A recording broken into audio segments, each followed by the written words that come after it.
Urambo ninyi ni mashahidi leo. Toka tumewasha hiki kituo hatuna taarifa ya fida ile kukatika hata mara moja. Inawezekana kuna siku itatokea, lakini nataka niwahakikishie kwamba uwepo wa kituo hiki utahakikisha kwamba Urambo pamoja na Kaliua mnakuwa na umeme wakati wote bila matatizo, na tumejipanga kuwapeni huduma iliyo bora. Kaeni mkao wa kula.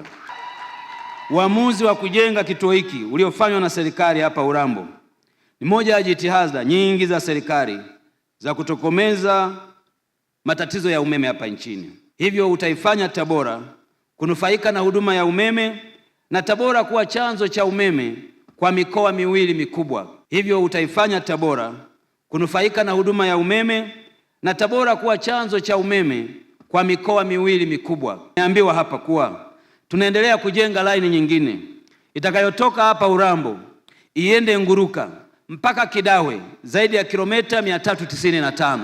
Tunataka watu wa Kigoma wapokee umeme kutokea Tabora. Tungetaka pia wananchi wa Katavi nao wapokee umeme kutokea Tabora.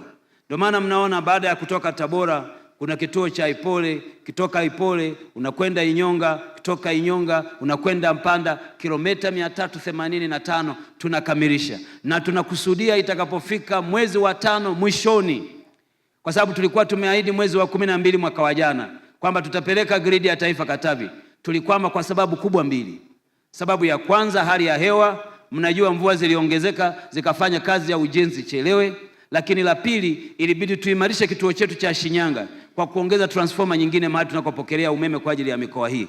Kazi hizi zote zimekamilika, na sasa Katavi itakapofika mwisho wa mwezi huu wa 5 kwenda mwezi wa 6 tutazima majenereta Katavi, tuwapatie gridi ya taifa na wao